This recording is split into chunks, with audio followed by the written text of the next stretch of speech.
ವಕ್ಫ್ನ ವಕ್ರದೃಷ್ಟಿ ಜಿಲ್ಲೆಗೂ ಕೂಡ ಹಬ್ಬಿದೆ. ಕರ್ನಾಟಕದ ಮುಖಪುಟ್ಟಮಣಿ ಬೀದರ್ನಲ್ಲಂತೂ ಪರಿಸ್ಥಿತಿ ಹೇಗಿದೆ ಅಂದರೆ 13,000 ಎಕರೆಗೂ ಹೆಚ್ಚು ನಮ್ಮ ಆಸ್ತಿ ಅಂತ ವಕ್ಫ್ ಕ್ಲೇಮ್ ಮಾಡ್ತಾ ಇದೆ. ಈ ಕಡೆಗೆ ಜಮೀರ್ ಅಹಮದ್ ಖಾನ್ ಹೇಳಿದ್ರು ವಕ್ಫ್ಗೆ ಕೇವಲ ಸಾವಿರಾರು ಕೋಟಿ ಆಸ್ತಿ ಅಷ್ಟೇ ಸೇರಿದ್ದು ಅಂತ. ಅಂತವರು ಈ ಸ್ಟೋರಿಯನ್ನ ನೋಡಲೇಬೇಕು. ಡೀಟೇಲ್ಸ್ ಇದೆ, ನೋಡ್ಕೊಂಡು ಬರೋಣ ಬನ್ನಿ. ಬೀದರ್ನಲ್ಲಿ ಬರೋಬ್ಬರಿ 13,295 ಎಕರೆ ಆಸ್ತಿ ವಕ್ಫ್ ಪಾಲು. ರೈತರ ಭೂಮಿ, ಗ್ರಾಮಕ್ಕೆ ಗ್ರಾಮ, ಆಸ್ಪತ್ರೆ, ಸ್ಮಾರಕ, ಸಿಕ್ಕ ಆಸ್ತಿಗಳ ಮೇಲೆ ವಕ್ಫ್ ಬೋರ್ಡ್ ವಕ್ರದೃಷ್ಟಿ.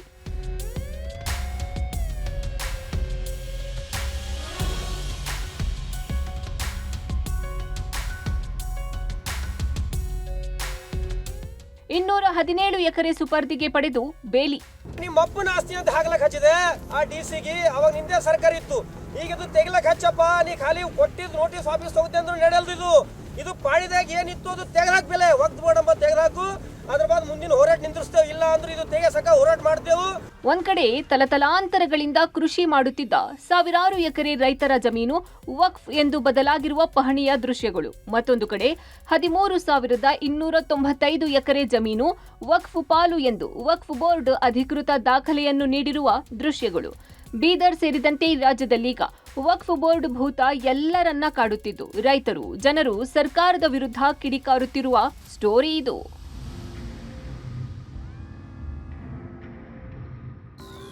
ಹೌದು, ಐತಿಹಾಸಿಕ ಸ್ಮಾರಕಗಳು, ಪ್ರವಾಸಿ ತಾಣಗಳು, ಗ್ರಾಮಕ್ಕೆ ಗ್ರಾಮ, ಸರ್ಕಾರಿ ಆಸ್ಪತ್ರೆ, ಸಹಸ್ರಾರು ರೈತರ ಫಲವತ್ತಾದ ಕೃಷಿ ಭೂಮಿ ಈಗ ವಕ್ಫ್ ಆಸ್ತಿಯಾಗಿ ಪಹಣಿಯಲ್ಲಿ ಬದಲಾಗಿದೆ.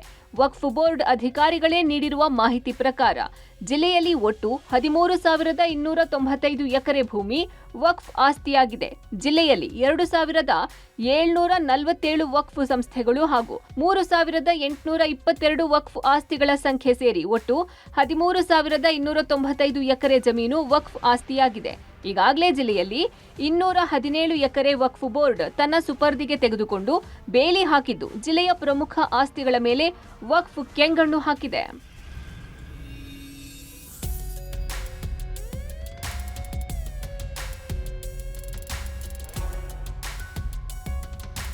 ಬೀದರ್ ತಾಲೂಕಿನಲ್ಲಿ 5,232 ಎಕರೆ, ಔರಾದ್ನಲ್ಲಿ 331 ಎಕರೆ, ಹುಮನಾಬಾದ್ನಲ್ಲಿ 2,798 ಎಕರೆ, ಬಸವ ಕಲ್ಯಾಣದಲ್ಲಿ 3,292 ಎಕರೆ ಹಾಗೂ ಭಾಲ್ಕಿಯಲ್ಲಿ 1,635 ಎಕರೆ ಜಮೀನು ವಕ್ಫ್ ಆಸ್ತಿ ಅಂತ ವಕ್ಫ್ ಮಂಡಳಿ ಜಿಲ್ಲಾ ಕಚೇರಿಯ ಸರ್ಕಾರಿ ದಾಖಲೆಯಲ್ಲಿ ನಮೂದಾಗಿದೆ. ಕಾಂಗ್ರೆಸ್ ಸರ್ಕಾರ ಬಂದ ಮೇಲೆ ನಾವು 50 ವರ್ಷದಿಂದ ಉಳುಮೆ ಮಾಡುತ್ತಿದ್ದ ಜಮೀನು ಏಕಾಏಕಿ ವಕ್ಫ್ ಬೋರ್ಡ್ ಎಂದು ಪಹಣಿಯಲ್ಲಿ ಬದಲಾಗಿದೆ. ಇಡೀ ಊರಿಗೆ ಊರು, ಸ್ಮಾರಕಗಳು, ರೈತರ ಜಮೀನುಗಳು, ಸರ್ಕಾರಿ ಜಾಗಗಳು, ಮಠ ಮಂದಿರಗಳು ವಕ್ಫ್ಗೆ ಸೇರ್ಪಡೆಯಾಗಿವೆ. ಶೀಘ್ರವೇ ವಕ್ಫ್ ಹೋಗದೇ ಇದ್ರೆ ಸರ್ಕಾರದ ವಿರುದ್ಧ ನಾವು ಹೋರಾಟಕ್ಕೆ ಇಳಿಯುತ್ತೀವಿ ಎಂದು ಸರ್ಕಾರಕ್ಕೆ ರೈತರು ಎಚ್ಚರಿಕೆ ಕೊಟ್ಟಿದ್ದಾರೆ.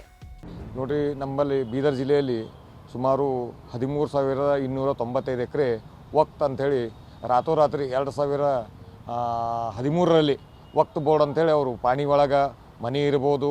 ಇವತ್ತು ಒಂದು ಉದಾಹರಣೆಗೆ ಏನಪ್ಪ ಅಂದ್ರೆ ಚಟ್ನಳ್ಳಿ ಗ್ರಾಮನೂ ಏನಪ್ಪ ಅಂದ್ರೆ ಹೋಗ್ಯದ. ಸರ್ಕಾರಿ ಶಾಲೆ ಆಗಲಿ, ಮಂದಿರ ಆಗಲಿ ಎಲ್ಲನೇ ಬಂದದ.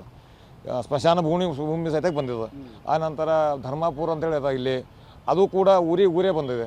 ಅವ್ರದ್ದು ಏನು ಊರು ಖಾಲಿ ಮಾಡಬೇಕಾ, ಹೆಂಗೆ ಮಾಡ್ಬೇಕು? ಅವರು 70, 83, 4 ತಲೆ ಅವ್ರು ಹಿಡಿದು ಏನಪ್ಪ ಅಂದ್ರೆ ಅವರು ನಾವೇ ಏನಪ್ಪ ಅಂದ್ರೆ ಭೂಮಿ ಉಳ್ತೀವಿ, ನಾವೇ ಬೆಳಿತೀವಿ, ನಾವೇ ನಮ್ಮ ಕೈದಾಗೆ ಭೂಮಿ ಅದ. ಇದು ರಾತ್ರೋರಾತ್ರಿ ಒಂದು ನೋಟಿಸ್ ಸಹ ಕೊಡೋದೇ, ನೀವು ಏನದ ತಂದು ತೋರ್ಸಂದ್ರೆ ನಾವು ಡಾಕ್ಯುಮೆಂಟ್ಸ್ ಇದು ಕೊಡ್ತೀವಲ್ಲ. ಬೀದರ್ ತಾಲೂಕಿನ ಚಟ್ನಳ್ಳಿ ಗ್ರಾಮವೊಂದರಲ್ಲೇ 200 ರೈತರ 960 ಎಕರೆ ಭೂಮಿ 2013ರಲ್ಲಿ ವಕ್ಫ್ ಬೋರ್ಡ್ ಎಂದು ಪಹಣಿ ಬದಲಾಗಿದೆ. 50 ವರ್ಷದಿಂದ ಈ ಗ್ರಾಮದ ರೈತರು ಇದೇ ಜಮೀನುಗಳಲ್ಲಿ ಕೃಷಿಯನ್ನ ಮಾಡಿಕೊಂಡು ಬರ್ತಾ ಇದ್ದು, ಈಗ ಏಕಾಏಕಿ ವಕ್ಫ್ಗೆ ಸೇರ್ಪಡೆಯಾಗಿದೆ. ಬೀದರ್ ತಾಲೂಕಿನ ಧರ್ಮಪುರ ಗ್ರಾಮದಲ್ಲಿ 26 ಎಕರೆ ಜಮೀನಿನಲ್ಲಿರುವ ಇಡೀ ಗ್ರಾಮವೇ ವಕ್ಫ್ಗೆ ಸೇರ್ಪಡೆಯಾಗಿದೆ. ಇದರಲ್ಲಿ ಸರ್ಕಾರಿ ಶಾಲೆಗಳು, ಅಂಗನವಾಡಿ, ಮಠ ಮಂದಿರಗಳು ಇದ್ದು ಇಡೀ ಗ್ರಾಮದ ಜನರು ಕಂಗಾಲಾಗಿದ್ದಾರೆ. ಔರಾದ್ ತಾಲೂಕಿನ ತೋರಣ ಗ್ರಾಮದ ಸರ್ಕಾರಿ ಪ್ರಾಥಮಿಕ ಆರೋಗ್ಯ ಕೇಂದ್ರ ಕೂಡ ಈಗ ವಕ್ಫ್ಗೆ ಸೇರಿದೆ.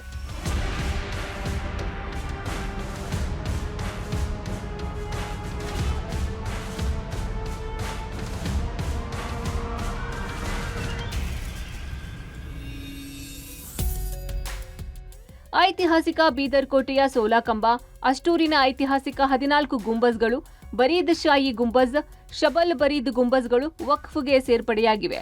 1974ರಲ್ಲಿ ಗೆಜೆಟ್ ನೋಟಿಫಿಕೇಶನ್ ಬಳಿಕ ಐತಿಹಾಸಿಕ ಸ್ಮಾರಕಗಳನ್ನು ವಕ್ಫ್ಗೆ ಸೇರ್ಪಡೆ ಮಾಡಲಾಗಿದೆ. ಆದರೆ 700 ವರ್ಷಗಳ ಹಿಂದೆಯೇ ಇದು ಪುರಾತತ್ವ ಇಲಾಖೆಯಲ್ಲೇ ಇದ್ದು ಈಗ ಏಕಾಏಕಿ ವಕ್ಫ್ಗೆ ಹೇಗೆ ಸೇರ್ಪಡೆಯಾಗಿವೆ ಎಂದು ಗಡಿ ಜಿಲ್ಲೆಯ ಜನರು ಪ್ರಶ್ನೆ ಮಾಡುತ್ತಿದ್ದಾರೆ. ವಕ್ಫ್ ಕಾಯ್ದೆಯನ್ನು ಬದಲಾಯಿಸಿದ್ರೆ ಒಳ್ಳೆಯದು, ಇಲ್ಲವಾದ್ರೆ ರೈತರ ಪರವಾಗಿ ನಾನು ಕ್ಷೇತ್ರ ಶಾಸಕನಾಗಿ ಬೆಂಗಳೂರು ಚಲೋ ಮಾಡ್ತೀನಿ ಎಂದು ಸರ್ಕಾರ ಹಾಗೂ ಸಚಿವರ ವಿರುದ್ಧ ಶಾಸಕರು ಕಿಡಿಕಾರಿದ್ದಾರೆ. ಖಾರಿಜ್ ಮಾಡಬೇಕು, ರೈತರಿಗೆ ಅನುಕೂಲ ಮಾಡಿಕೊಡ್ಬೇಕು. ನಮ್ಮ ವಿಧಾನಸಭಾ ಕ್ಷೇತ್ರ ಧರ್ಮಾಪುರ ಅಂತ ಊರಿದೆ, 26 ಎಕರೆ ಅದರಲ್ಲಿ ಮಂದಿರ ಇದೆ, ಅಂಬೇಡ್ಕರ್ ಭವನ್ ಇದೆ, ಸ್ಕೂಲ್ ಇದೆ, ಹನುಮಾನ್ ದೇವಸ್ಥಾನ ಇದೆ, ಎಲ್ಲ ಸಮಾಜದ ಮುಖಂಡರ ಒಂದು ದೇವಸ್ಥಾನಗಳಿದೆ. ಮತ್ತು ಚಟ್ನಳ್ಳಿ ಗ್ರಾಮದಲ್ಲಿ 960 ಎಕರೆ, ಅದರಲ್ಲಿ ಹಿಂದೂ ಇದ್ದಾರೆ, ಮುಸ್ಲಿಂ ಇದ್ದಾರೆ, ಎಲ್ಲ ಸಮಾಜದವರು ಇದ್ದಾರೆ. ಮತ್ತು ಉಡಬಾದಲ್ಲಿ ಒಂದು ದಲಿತ ಕುಟುಂಬ ಸೇರಿದಂಥ ಲ್ಯಾಂಡ್ ಕೂಡ ವಾಕ್ಫ್ ಅಂತಾಗಿದೆ. ಯಾವ ವಕ್ಫ್ ಮಂಡಳಿ ಇರಲಿಲ್ಲ, ಆವಾಗಿನ ಪುರಾತನ ಕಟ್ಟಡ ಕೂಡ ವಕ್ಫ್ ಅಂತ ಮಾಡ್ತಾ ಇದ್ದಾರೆ. ಇದು ಭಾಳ ದುರದೃಷ್ಟಕರ. ರೈತರ ಸಾವಿರಾರು ಎಕರೆ ಜಮೀನು, ಐತಿಹಾಸಿಕ ಸ್ಮಾರಕಗಳು, ಸರ್ಕಾರಿ ಆಸ್ಪತ್ರೆಗಳು, ಇಡೀ ಗ್ರಾಮವನ್ನೇ ವಕ್ಫ್ಗೆ ಸೇರ್ಪಡೆ ಮಾಡಿರೋದು ಜನರನ್ನ ರೊಚ್ಚಿಗೇಳುವಂತೆ ಮಾಡಿದೆ.